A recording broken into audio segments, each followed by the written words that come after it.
तो आज से हम लोग शुरू करने जा रहे हैं केमिकल काइनेटिक्स चैप्टर, जिसको हिंदी में बोलते हैं रासायनिक बल गतिकी। ठीक है, विलियन चैप्टर अभी ख़त्म हो चुका है। ठीक है, और अभी हम लोग का जो नया चैप्टर शुरू होने जा रहा है वो क्या है, रासायनिक बल गतिकी,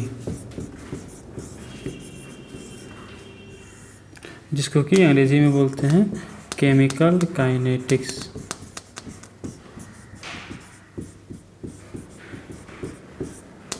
केमिकल काइनेटिक्स, रासायनिक बल गतिकी।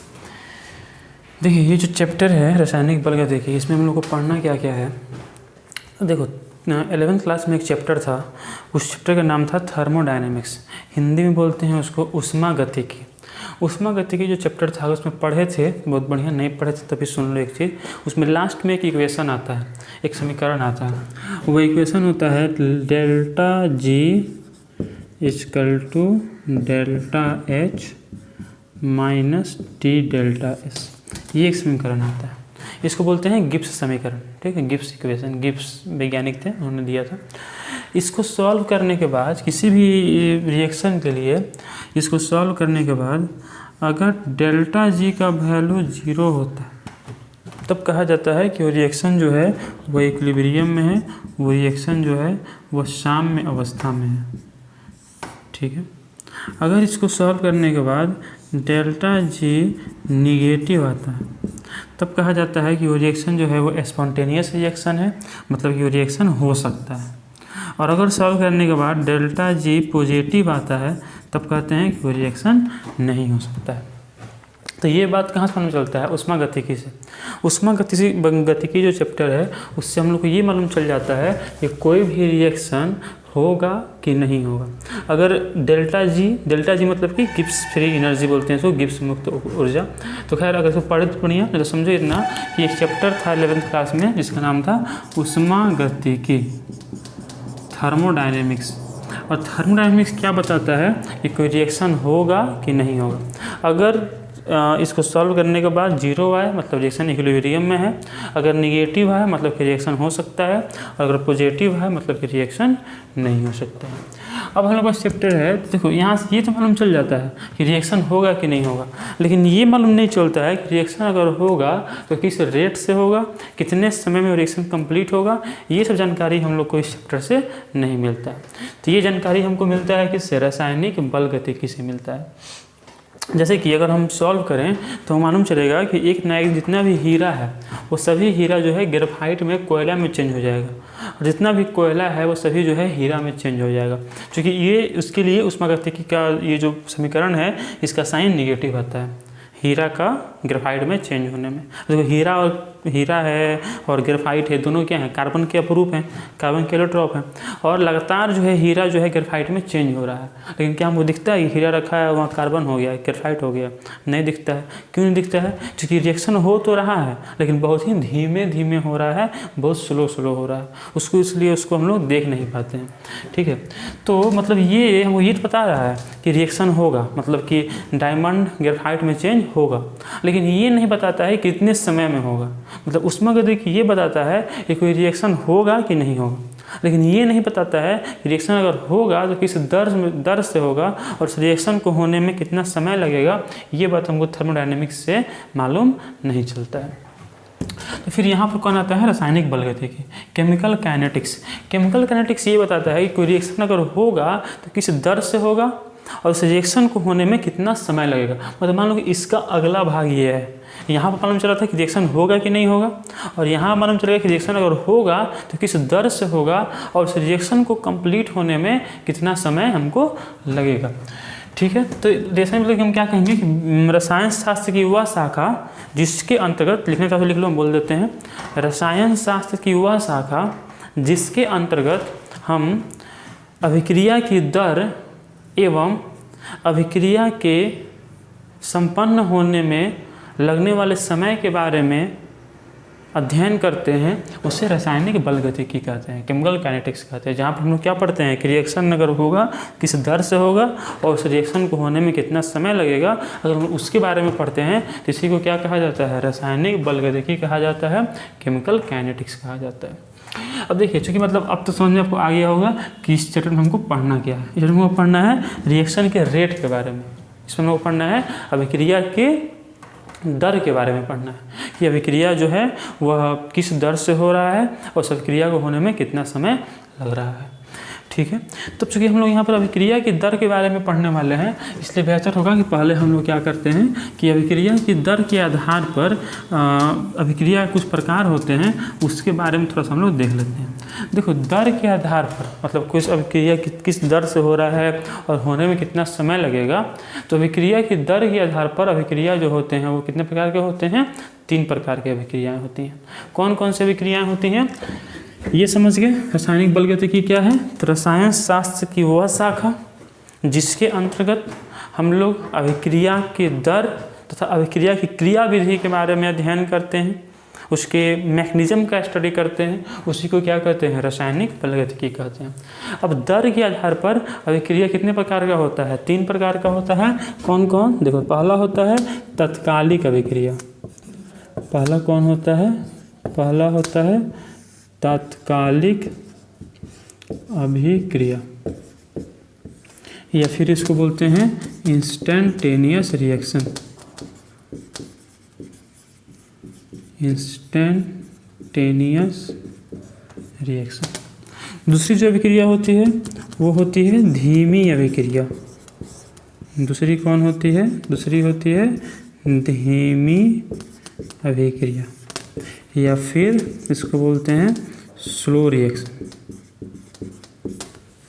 तीसरा जो होता है वो होता है माध्यमिक अभिक्रिया। तीसरा कौन होता है? माध्यमिक अभिक्रिया, या फिर इसको बोलते हैं मॉडरेट रिएक्शन। तो अभिक्रिया की दर के आधार पर अभिक्रिया कितने प्रकार का होगा? 3 प्रकार का होगा। कौन कौन? तात्कालिक अभिक्रिया, और कौन हुआ? धीमी अभिक्रिया, और कौन हुआ? माध्यमिक अभिक्रिया। देखो, पहला आता है तत्कालिक अभिक्रिया। तो तात्कालिक अभिक्रिया क्या होता है? तो यहाँ पर हम बोलेंगे कि वैसी अभिक्रिया जो कि बहुत ही तेज़ी से संपन्न हो जाए, जो अभिक्रिया जो है 1 सेकेंड के अरबवें हिस्से में या फिर लाखवें हिस्से में, मतलब बहुत कम समय में, जो अभिक्रिया होने में बिल्कुल समय नहीं लगता, जो बहुत कम समय में जो अभिक्रिया संपन्न हो जाता है, उसी को क्या कहा जाता है? तात्कालिक अभिक्रिया कहा जाता है। नाम से ही स्पष्ट है। इसको आप फास्ट रिएक्शन भी कह सकते हैं कि जो रिएक्शन बहुत ही तेज़ी से संपन्न हो जाता है, जो कि 1 सेकेंड के कुछ हिस्से में संपन्न हो जाता है, उसे हम क्या कहते हैं? तात्कालिक अभिक्रिया कहते हैं।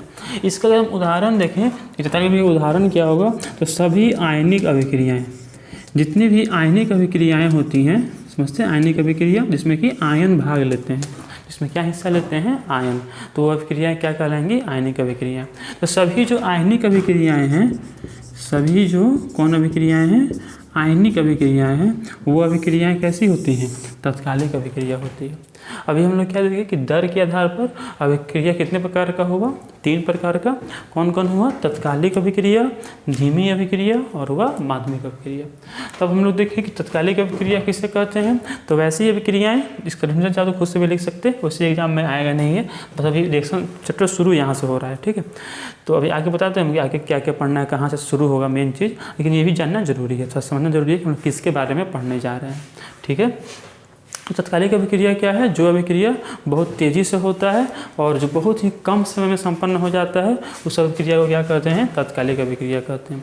उदाहरण में क्या हो जाएगा? सभी आयनिक अभिक्रियाएँ, जितने भी आयनिक अभिक्रियाएँ हैं, जिसमें भी आयन हिस्सा लेते हैं, वो सारे अभिक्रियाएँ कैसी होती हैं? तात्कालिक अभिक्रियाएँ होती हैं।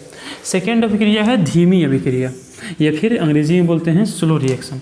स्लो रिएक्शन कौन रिएक्शन है? नाम से स्पष्ट है, जो अभिक्रिया बहुत धीमी गति से होती हैं, जिनको होने में कुछ महीना या कुछ साल लग जाता है, या फिर लाखों साल लग सकता है, वो अभिक्रियाएँ क्या कहलाती हैं? धीमी अभिक्रिया कहलाती हैं, या फिर इनको स्लो रिएक्शन भी हम कह सकते हैं। तो हम लोग 2 तरह में देखें, अभी तात्कालिक अभिक्रिया देखें और फिर हम लोग धीमी अभिक्रिया देखें। जो अभिक्रिया बहुत धीमी गति से होती है उसको धीमी अभिक्रिया बोलेंगे, जिसको होने में कुछ महीना, कुछ साल या फिर लाखों साल लग जाए, उनको बोलेंगे धीमी अभिक्रिया। और जो अभिक्रिया बहुत तेज़ी से संपन्न होती है उसको बोलते हैं तात्कालिक अभिक्रिया। अब इसका अगर हम उदाहरण देखें धीमी अभिक्रिया का, तो इसका क्या हो जाएगा? देखिए, लोहे में जंग लगना। क्या हो जाएगा? लोहे में जंग, देखो लोहा में जो जंग लगने का जो प्रक्रिया है ये बहुत ही धीमे धीमे होता है, कुछ महीना, 3 महीना, 6 महीना या फिर ऐसे साल लग सकता है। तो मतलब जो अभिक्रिया बहुत ही धीमी गति से हो, ऐसे ही हम अगर देखें तो कमरे के तापमान पर H2 और O2 का मिलकर जल बनना, कमरे के तापमान पर H2 और O2 जो मिलकर जल बनते हैं ये बहुत ही धीमी गति से होता है। तो ये भी कैसा अभिक्रिया हुआ? धीमी अभिक्रिया। और अगर हम देखें तो अभी हम बोले थे कि हीरा का ग्रेफाइट में चेंज होना, तो हीरा जब ग्रेफाइट में चेंज होगा तो ये भी धीमी अभिक्रिया है, उसको भी होने में लाखों साल लगेगा, इसलिए हमको वो दिखता नहीं है कि चेंज हो रहा है। ठीक है, तो ये क्या हो जाएगा? ये हो जाएगा धीमी अभिक्रिया। पहला क्या देखें? तत्कालिक अभिक्रिया। कौन होते हैं? तो जो अभिक्रियाएँ बहुत ही तेज़ गति से संपन्न होती हैं उन्हें कहा जाता है तत्कालिक अभिक्रिया। जो अभिक्रियाएँ बहुत ही धीमी गति से होती हैं उन्हें कहते हैं धीमी अभिक्रिया। थर्ड आता है हमारे पास माध्यमिक अभिक्रिया। माध्यमिक अभिक्रिया कौन होती है? तो जो अभिक्रिया मध्यम गति से होती है, मतलब जो है ना ही बहुत धीमी धीमी होती हैं और ना ही बहुत तेज़ होती हैं, उन अभिक्रियाओं को क्या कहा जाता है? माध्यमिक अभिक्रिया कहा जाता है। जैसे कि मतलब जो अभिक्रिया कुछ घंटा में संपन्न हो जाता है या फिर कुछ मिनटों में संपन्न हो जाता है उसको हम माध्यमिक अभिक्रिया कह सकते हैं।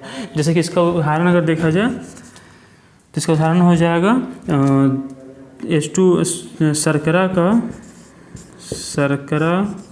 का प्रतिलोमन। क्या हो जाएगा? शर्करा का प्रतिलोमन। अंग्रेजी में बोलते हैं इसको inversion of cane sugar, inversion of cane sugar. तो देखो इसमें क्या होता है? शर्करा समझते हैं, चीनी, चीनी का फार्मूला होता है C12H22O11। जब इसको हम जल में मिलाते हैं H2O में तब ये टूट जाता है और ये बन जाता है C6H12O6 प्लस C6H12O6। यहाँ पर ये हो गया आपको ग्लूकोज और ये हो गया आपको फ्रक्टोज, ये ग्लूकोज हो गया और ये फ्रक्टोज हो गया। ठीक है, तो ये हो गया शर्करा। अब देखो यहाँ पर जो ग्लूकोज और फ्रक्टोज बन रहा है इसमें ग्लूकोज के लिए हम प्लस साइन दे सकते हैं और फ्रक्टोज के लिए हम कौन साइन दे सकते हैं? माइनस साइन दे सकते हैं। अब देखिए यहाँ पर इसके टूटने से दो अलग अलग अणु बन रहे हैं और दोनों का जो साइन है, जो चिन्ह है वो अलग अलग है, प्लस माइनस। अब ये क्यों है? तो ये आपको पढ़ना है बायोमोलिक्यूल्स चैप्टर में। चैप्टर आगे लास्ट में बोलेंगे जैव अणु, उसमें पढ़ना है क्यों ग्लूकोज के लिए प्लस लिखते हैं और क्यों फ्रक्टोज के लिए जो है माइनस लिखते हैं। तो खैर इस प्रक्रिया को बोलते हैं शर्करा का प्रतिलोमन। ठीक है, क्योंकि यहाँ पर उल्टा प्रतिलोम उत्पन्न हो रहा है, इन्वर्स उत्पन्न हो रहा है, प्लस माइनस साइन वाला अणु जो है उत्पन्न हो रहा है। अब ये क्यों है तो ये पढ़ना है बायोमोलिक्यूल्स में भी छोड़ दो। अभी समझो बस ग्लूकोज के लिए प्लस लिखते हैं, फ्रक्टोज के लिए माइनस लिखते हैं। तो खैर ये जो अभिक्रिया है ये कौन सी अभिक्रिया हुई? माध्यमिक अभिक्रिया हुई। तो अभी तो हम लोग क्या पढ़ें कि रासायनिक बलगतिकी किसे कहते हैं? तो हम लोग पढ़ें कि रसायन शास्त्र की वह शाखा जिसके अंतर्गत अभिक्रिया की दर तथा अभिक्रिया की क्रिया विधि के बारे में अध्ययन किया जाता है तथा यह अध्ययन किया जाता है कि कोई अभिक्रिया कितने समय में संपन्न होगा। उन अभिक्रियाओं को क्या कहते हैं? उस शाखा को क्या कहते हैं? रासायनिक बलगतिकी कहते हैं। उसके बाद हम पढ़ें कि अभिक्रिया कितने प्रकार के हो सकते हैं दर के आधार पर। तो 3 प्रकार की अभिक्रियाएँ हो सकती हैं। कौन कौन हो सकती हैं? तत्कालिक अभिक्रिया और धीमी अभिक्रिया और माध्यमिक अभिक्रिया।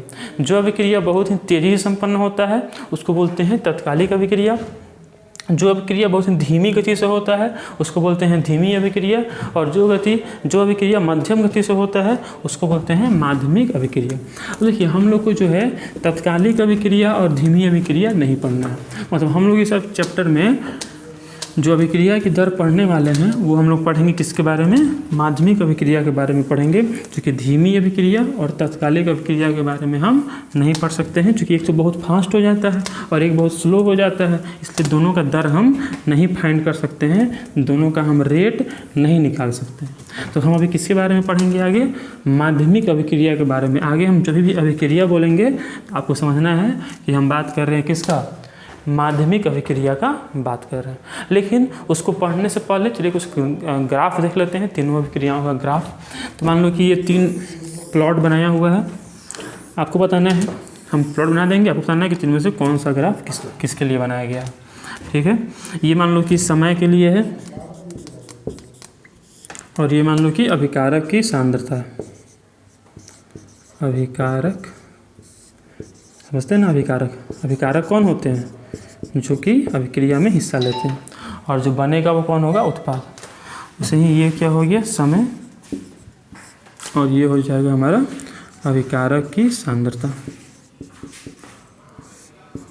अभिकारक की सांद्रता। वैसे ही ये हो गया समय और ये हो गया अभिकारक की सांद्रता। अब आपको बस बताना है कि कौन सा ग्राफ जो है वो किस अभिक्रिया के लिए बनाया गया है। देखिए, पहले में इस तरह से, दूसरे में ये, तीसरे में ये। बताना आपको तीनों में से है किस अभिक्रिया के लिए कौन सा प्लॉट जो है बनाया गया। देखो, अभी हम लोग क्या आगे पढ़ेंगे, 3 तरह की अभिक्रियाएं हो सकती हैं। कौन कौन हो सकती हैं? तत्कालिक अभिक्रिया, धीमी अभिक्रिया, और कौन होता है? और होता है माध्यमिक अभिक्रिया। उसमें जो तत्कालिक अभिक्रिया है वो बहुत ही तेज़ी से होता है, उसको होने में कुछ सेकंड लगते हैं या फिर सेकंड का भी कुछ हिस्सा लगता है। धीमी अभिक्रिया जो है वो बहुत ही धीमी गति से होती है, उसको होने में कुछ महीना, कुछ साल लग सकते हैं। और जो माध्यमिक अभिक्रिया है वो कुछ मिनटों में या फिर कुछ घंटों में संपन्न होता है। देखो, इसमें अगर हम देखते हैं फर्स्ट वाले प्लॉट में, तो यहाँ हम देख सकते हैं कि समय के साथ साथ अभिकारक जो है वो बहुत ही तेज़ी से घट रहा है। इसमें अगर हम देखें, इसमें घट ही नहीं रहा है, मतलब इसमें हमको घटते हुए नहीं दिख रहा है। जैसे कि हम बोले थे ना कि एक ना एक समय जितना भी हीरा है वो सभी क्या बन जाएगा? ग्रेफाइट बन जाएगा। लेकिन क्या हमको दिखता है कि हीरा ग्रेफाइट में चेंज हो रहा है? नहीं दिखता है। और ना ही हमको ये दिखता है कि ग्रेफाइट हीरा में चेंज हो रहा है। वो चेंज हो तो रहा है, तो इतना धीमी गति से हो रहा है कि उसको हम अनुभव नहीं कर पाएंगे। मतलब अभिकारक की सांद्रता इतनी धीमी गति से इसमें परिवर्तित होगी कि उसको हम अनुभव नहीं कर पाएंगे, नोटिस नहीं कर पाएंगे। और इसमें देखो क्या हो रहा है कि समय के साथ साथ मध्यम गति से जो है अभिकारक जो है वो घटने का काम कर रहा है। मतलब ये जो प्लॉट है ये किसके लिए हुआ? ये हो गया तत्कालिक अभिक्रिया के लिए। ठीक है, ये हो गया किसके लिए? तत्कालिक अभिक्रिया के लिए। ये जो प्लॉट हुआ ये हो गया किसके लिए? धीमी अभिक्रिया के लिए। ये हो गया धीमी अभिक्रिया के लिए। और ये जो प्लॉट हुआ ये हो जाएगा हमारा माध्यमिक अभिक्रिया के लिए। तो यहाँ पर ये अभिक्रिया वाला बात संपन्न हुआ। अब आगे हम लोग देखते हैं अभिक्रिया की दर के बारे में। एक फिर से इसको समझ लेंगे आप कि रासायनिक बलगतिकी क्या है।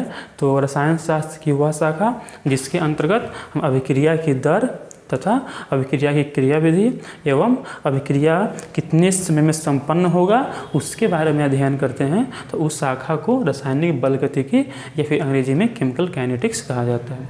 फिर हम लोग पढ़ें कि दर के आधार पर अभिक्रिया कितने प्रकार के होते हैं। तो 3 प्रकार के होते हैं, तत्कालिक अभिक्रिया, धीमी अभिक्रिया और माध्यमिक अभिक्रिया। जो अभिक्रिया बहुत ही तेज़ी से हो जाता है, कुछ सेकंड में या सेकंड के भी कुछ लाखों या करोड़ों हिस्से में भी हो सकता है, उसको बोलते हैं तत्कालिक अभिक्रिया। इसका एग्जाम्पल क्या होता है? सभी आयनिक अभिक्रियाएं बता चुके हैं, इसका एग्जाम्पल होता है धीमी अभिक्रिया जो कि कुछ महीना, कुछ साल या फिर लाखों साल लग सकता है, उनको बोलते हैं धीमी अभिक्रिया। जैसे कि लोहे में जंग लगना, हीरा का ग्रेफाइट में चेंज होना इत्यादि। माध्यमिक अभिक्रिया कौन है? तो जो अभिक्रिया मध्यम गति से होते हैं वो माध्यमिक अभिक्रिया है। अब इस चैप्टर में हम लोग को इसके बारे में नहीं पढ़ना है और इसके बारे में भी नहीं पढ़ना है। हम लोग को पढ़ना है इसके बारे में, माध्यमिक अभिक्रिया के बारे में, जो कि इसका और इसका दर हम लोग नहीं निकाल सकते हैं। जो कि एक तो बहुत तेज़ी से हो जाता है और एक बहुत धीमे धीमे होता है, इसलिए इन दोनों का रेट हम लोग नहीं फाइंड कर सकते हैं। हम लोग केवल दर निकाल सकते हैं माध्यमिक अभिक्रिया का।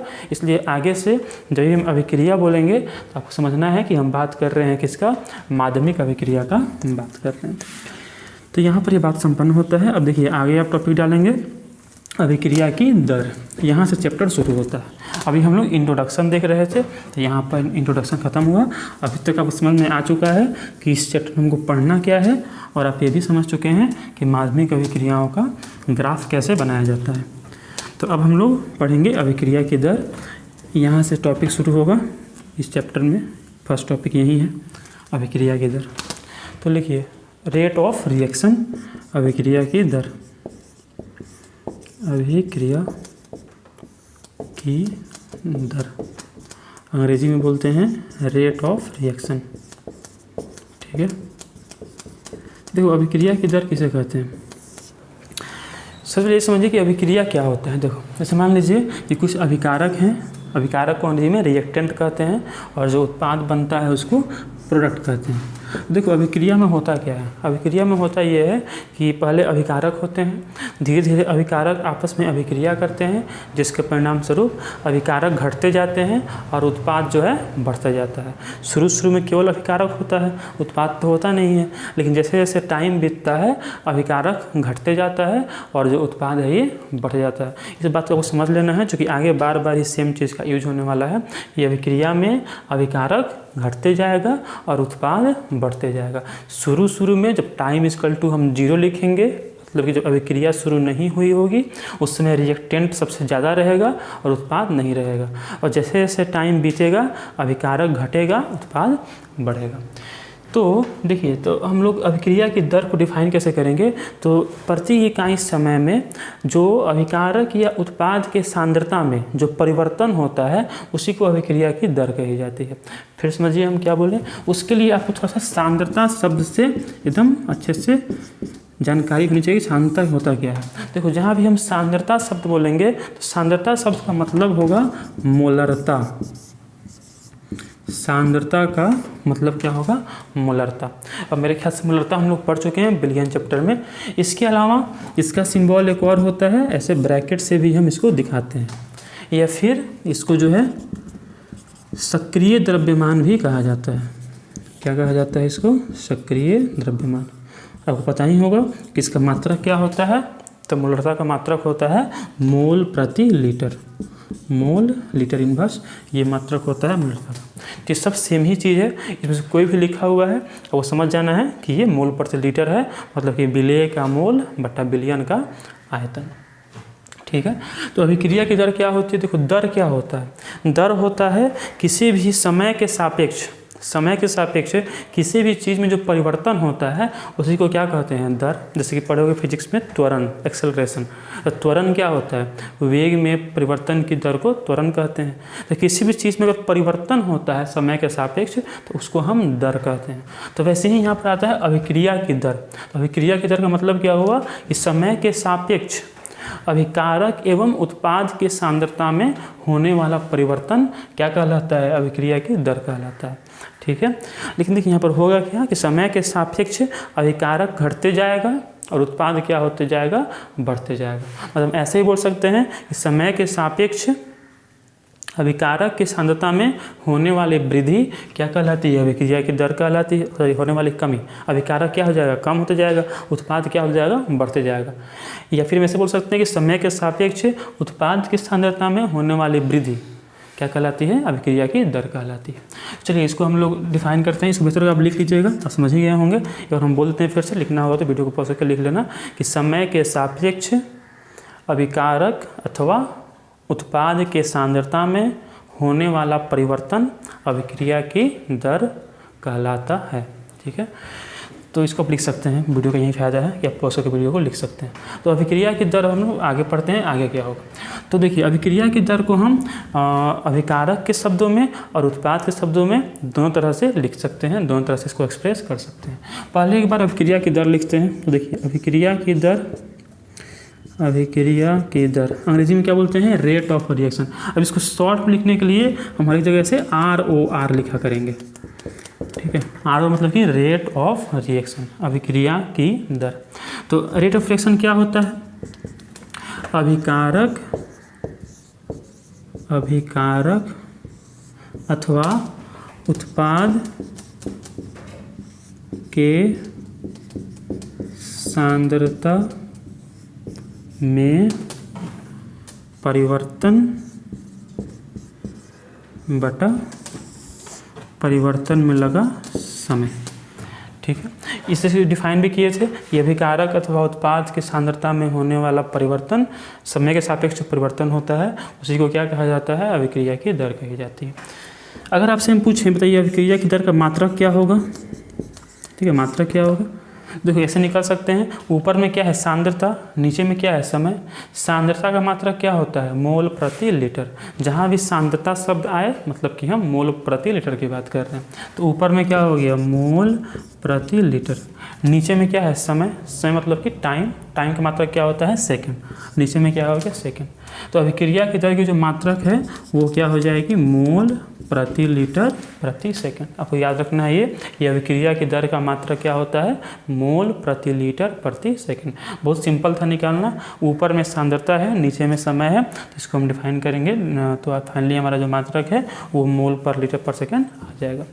अब देखिए अभिक्रिया की दर को हम दो तरह से लिख सकते हैं, एक लिख सकते हैं हम अभिकारक के शब्दों में, एक लिख सकते हैं उत्पाद के शब्दों में। क्योंकि यहाँ तो हम परिवर्तन लिखे हैं, बढ़ भी सकता है और घट भी सकता है। बढ़ता कौन है उत्पाद, घटता कौन है अभिकारक, मतलब हम दोनों के पदों में लिख सकते हैं। तो इसको आप पहले नोट करेंगे, फिर हम लोग आगे देखते हैं कि अभिकारक और उत्पाद के शब्दों में कैसे जो है अभिक्रिया की दर को लिखा जाता है। वीडियो को पॉज करके इसको नोट कर लेंगे, ठीक। तो चलिए पहले लिखते हैं अभिकारक के शब्दों में, ये अभिकारक के शब्दों में जो है किस तरह से अभिक्रिया की दर को लिखा जाता है। फिर हम लिखेंगे उत्पाद के शब्दों में। तो मान के चलिए देखिए यहाँ पे मान लीजिए कि कोई अभिकारक है R जो कि उत्पाद P में चेंज हो रहा है। जब मान लो कि टाइम इक्वल टू T1 है, समझे, मतलब कि अभिक्रिया का मान लो टाइम कुछ भी है 2 सेकंड 3 सेकंड, मान लो T1 है, उस समय जो रिएक्टेंट है वो मान लो R1 है और जो प्रोडक्ट है वो P1 है, ठीक है। कुछ भी है 2 4 कुछ भी है, हम इसको R1 और P1 मान लेंगे। जब मान लो टाइम कुछ बीता, टाइम कितना हो गया T2, जैसे ही टाइम बीतेगा तो अभिकारक क्या होगा घटेगा, उत्पाद क्या होगा बढ़ेगा। तो अभिकारक मान लो घटा, R1 से घट के R2 हो गया, उत्पाद बढ़ा और P1 से बढ़ के P2 हो गया। अब इसमें हम जब अभिक्रिया की दर लिखेंगे तो अभिक्रिया की दर किसके शब्दों में लिखना है, अभिकारक के पदों में, अभिकारक के पदों में क्या हो जाएगा अभिकारक की सांद्रता में हुई कमी बटा समय। अब अभिकारक की सांद्रता में कितना कमी हुआ, देखो पहले कितना था R1, बाद में कितना हो गया R2, घटा ना, लेकिन कमी कितना हुआ, तो हम लिखेंगे R2 माइनस R1। अच्छा चूँकि हम यहाँ सांद्रता लिखे हैं इसलिए इसको हम ब्रैकेट के अंदर लिखेंगे। जहाँ आपको ब्रैकेट के अंदर लिखा हुआ कोई चीज़ दिखे आपको समझ जाना है कि किसके बारे में बात हो रहा है, सांद्रता के बारे में बात हो रहा है। और अगर नहीं लिखा हुआ है कि सांद्रता को किस में लिखा गया, आपको समझ जाना है कि सांद्रता को जो है वो मोलरता में परिभाषित किया गया है, निरूपित किया गया है। तो अभिकारक के पदों में जो अभिक्रिया की दर है ये क्या हो जाएगा R2 minus R1 by T2 minus T1। अब देखिए ये क्या है, ये परिवर्तन है, और जहाँ भी परिवर्तन होता है तो परिवर्तन को निरूपित करने के लिए हम लोग क्या यूज़ करते हैं, डेल्टा यूज़ करते हैं। एक संकेत होता है डेल्टा जो कि हम लोग यूज़ करते हैं किसके लिए, यूज़ करते हैं परिवर्तन को दिखाने के लिए। यहाँ भी परिवर्तन हो रहा है, चेंज हो रहा है, फाइनल माइनस इनिशियल हो रहा है, अंतिम माइनस प्रारंभिक हो रहा है। तो यहाँ भी हम क्या लिखेंगे डेल्टा R बाई यही परिवर्तन है, अंतिम समय माइनस प्रारंभिक समय, तो ये भी क्या हो गया delta T, delta R by delta T, ठीक है। ऐसे ही हम लोग अभिक्रिया की दर अगर लिखते हैं उत्पाद के पदों में, उत्पाद के पदों में, तो उत्पाद के पदों में अगर लिखेंगे तो फाइनल जो उत्पाद है वो कितना है P2, फाइनल प्रोडक्ट क्या है P2, इनिशियली कितना था P1, ठीक है। तो यहाँ पर क्या हो गया P2, यहाँ पर क्या हो गया P1 और यहाँ पर क्या हो गया T2 माइनस T1। तो फिर यहाँ पर क्या हो जाएगा delta P by delta T। अब देखो यहाँ पे एक चीज़ समझिएगा कि दर, किसी चीज़ की जो दर है वो कभी भी निगेटिव नहीं हो सकती है, मतलब अभिक्रिया की दर यहाँ पर निगेटिव नहीं हो सकता है। बताओ ये वैल्यू इसको करने के बाद जो डेल्टा R निकालेंगे ये पॉजिटिव आएगा कि निगेटिव आएगा। देखो R2 और R1 में से कौन बड़ा है, R1 बड़ा है, R1 बड़ा था ना, समय बीता तो R2 घटा, मतलब कि रिएक्टेंट घटा तो R2 कम हो गया R1 से, मतलब R1 बड़ा है R2 छोटा है, मतलब ये वैल्यू कैसा आएगा निगेटिव आएगा, क्योंकि कम में से अधिक को माइनस कर रहे हैं इसमें, तो ये वैल्यू निगेटिव आएगा। और कभी भी अभिक्रिया की दर निगेटिव हो नहीं सकती है, तो इसलिए यहाँ पर हम क्या दे देंगे यहाँ दे देंगे हम माइनस, कि जो भी यहाँ पर निकलेगा उसको माइनस से मल्टीप्लाई करके प्लस में वो चेंज हो जाएगा। यहाँ पर उसको कोई दिक्कत नहीं है, क्योंकि यहाँ पर ऑलरेडी P2 बड़ा है, क्योंकि जैसे जैसे समय बीतेगा तो उत्पाद तो बढ़ते जाएगा, मतलब P2 बड़ा है P1 से, तो हर केस में P2 बड़ा है मतलब ये वैल्यू पॉजिटिव आएगा, तो ये पॉजिटिव है, यहाँ पर हम माइनस नहीं देंगे। तो आपको ध्यान रखना है कि जब भी अभिक्रिया की दर अभिकारक के पदों में लिखी जाती है तो माइनस दिया जाता है, और जब लिखते हैं उत्पाद के पदों में तो माइनस नहीं दिया जाता है। ठीक है, एक बात और ध्यान रखिएगा कि दर दो तरह का होता है, एक होता है तत्कालिक दर और एक होता है औसत दर, मतलब एक होता है एवरेज रेट, एक होता है इंस्टेंटेनियस रेट। जैसे कि मान लो कि क्या हो, दो तरह की चीज़ें होती हैं, औसत और तत्कालिक। जैसे मान लो क्या हो कि कोई गाड़ी है जो पॉइंट A से चल के पॉइंट B तक जा रहा है, मान लो कि पॉइंट A से पॉइंट B की जो दूरी है वो मान लो 50 मीटर है, ठीक है, और इस गाड़ी को जाने में समय लगा मान लो 10 सेकेंड, ठीक है। पूछा जाए बताओ इस गाड़ी की जो है चाल कितनी है, ठीक है, तो हम क्या करेंगे, लिख देंगे कि चाल बराबर क्या होता है, दूरी बटा समय, तो 50/10 कितना हो गया, 5 मीटर पर सेकेंड। लेकिन क्या ज़रूरी है कि इस पूरे रास्ते में ये गाड़ी इसी स्पीड से गया हो, ज़रूरी नहीं है, स्पीड बढ़ा भी होगा घटा भी होगा, लेकिन ये औसत चाल है, इसको बोलेंगे हम एवरेज, ठीक है। मान लीजिए कि यहाँ चलना शुरू किया था ये 8:30:40 पर, और यहाँ पहुँचा 8:30:50 पर, जो कि 10 सेकेंड बाद यहाँ पहुँचा है, ठीक है। तो क्या ज़रूरी है कि पूरे 10 सेकेंड इसी चाल से गया हो, नहीं, हो सकता है इसका चाल चेंज हुआ हो, ठीक है। तो ये औसत चाल हुआ। मान लीजिए कि पूछे आपसे कि बताइए 8:30:42 पर इसका चाल क्या था, तो मान लीजिए उसमें मापा गया था, जो स्पीडोमीटर होता है उसमें मापा गया था गाड़ी में, उसमें जो चाल था वो 6 मीटर पर सेकेंड था। तो ये क्या हुआ, एक पार्टिकुलर समय के लिए हुआ, एक खास समय के लिए हुआ, तो इसको क्या बोलेंगे, इसको बोलेंगे तात्कालिक वेग या तात्कालिक चाल, और इसको क्या बोलेंगे, इसको बोलेंगे औसत चाल। तो औसत और तात्कालिक में क्या अंतर होता है, अगर हम टाइम ड्यूरेशन की बात करते हैं, अगर हम समय अवधि की बात करते हैं, दो समय के बीच में निकालते हैं तो उसको बोलते हैं औसत, और किसी खास समय के लिए अगर हम बोलते हैं तो उसको बोलेंगे तात्कालिक। इसको आप ऐसे समझ सकते हैं कि मान लो कि क्लास है, क्लास मान लो 60 बच्चे हैं, और मान लो कि उनका एवरेज जो मार्क्स है वो मान लो 50 है, मतलब किसी का ज़्यादा भी किसी कम भी होगा, लेकिन सबको जोड़कर जितना बच्चे उनसे डिवाइड किए हैं तो फाइनल कितना आया 50, तो वो हो गया औसत नंबर। मान लो कि बच्चे का नाम राम है, हो गया कि राम का नंबर कितना है, मान लो नंबर 60 है, तो 60 जो हुआ क्या हुआ, वो हुआ तात्कालिक। मतलब जब किसी खास के लिए बात करते हैं तो हम तात्कालिक शब्द लिखते हैं, और जब हम किसी ड्यूरेशन के लिए या एक ग्रुप के लिए यहाँ पर टाइम ड्यूरेशन के लिए बात करते हैं तो उसको हम क्या बोलते हैं, औसत बोलते हैं। नॉर्मली फिजिक्स या केमिस्ट्री में जो है डेल्टा शब्द यूज़ किया जाता है औसत को डिनोट करने के लिए, और डी यूज़ किया जाता है तात्कालिक को निरूपित करने के लिए।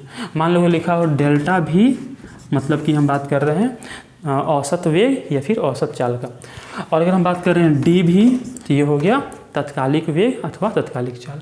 मान लो अगर है डेल्टा ए, तो ये क्या हो गया, औसत त्वरण एवरेज एक्सेलरेशन, और अगर है डी भी डी ए, तो ये हो गया इंस्टेंटेनियस एक्सेलरेशन, मतलब कि तात्कालिक त्वरण। वैसे ही यहाँ पे अभिक्रिया की जो दर है ये कौन सा है बताओ, औसत है कि तात्कालिक है, औसत है, क्योंकि यहाँ पर क्या है, डेल्टा है। अब जब इसी को लिमिट 0 करेंगे, मतलब बहुत अगर कम समय के लिए अगर हम बात करेंगे, तब ये क्या हो जाएगा, ये हम लिख सकते हैं तात्कालिक हो जाएगा -dr/dt।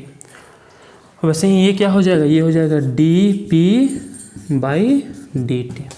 देखो डेल्टा मतलब औसत, बताओ औसत और तात्कालिक में से कौन ज़्यादा सही वैल्यू दे रहा है, औसत की तात्कालिक, मतलब जो तात्कालिक वैल्यू है वो अधिक सही होता है। इसलिए जब हम लोग अभिक्रिया की दर निकालेंगे तो हम लोग हमेशा जो है तात्कालिक दर निकालेंगे, औसत वेग की बात हम लोग नहीं करेंगे। मतलब आगे से जब भी हम लोग लिखेंगे अभिक्रिया की दर, तो जब लिखेंगे अभिकारक के पदों में तब लिखेंगे -dr/dt, लिखेंगे नहीं यहाँ -dr/dt, और जब लिखेंगे उत्पाद के शब्दों में तब लिखेंगे dp/dt। यहाँ पर माइनस क्यों दिए हैं, क्योंकि हमेशा ये जो साइन है ये माइनस आएगा, तो माइनस प्लस करने के लिए यहाँ पर माइनस दिया गया है। इसको बोलेंगे तात्कालिक दर, इसको बोलेंगे तात्कालिक दर, इसको बोलेंगे औसत दर, इसको बोलेंगे तात्कालिक, इसको बोलेंगे औसत। ठीक है। तो ठीक है, इस वीडियो को यहाँ पे ख़त्म करते हैं। बाकी नेक्स्ट वीडियो में फिर हम इसी में आगे बात करेंगे और 1-2 क्वेश्चन भी इसमें करेंगे। अभी चूँकि चैप्टर की शुरुआत हो चुकी है, नेक्स्ट वीडियो में अभिक्रिया की जो दर है इसके बारे में विस्तृत बात करेंगे और 1-2 क्वेश्चन भी करेंगे, इसी में आगे बात करेंगे। इसलिए यहाँ तक बेहतर होगा वीडियो को पॉज करके और इसको नोट कर लेना, और नेक्स्ट वीडियो हम लोग इसी के आगे से अब बात करेंगे। तब तक के लिए पढ़ाई करते रहो। धन्यवाद।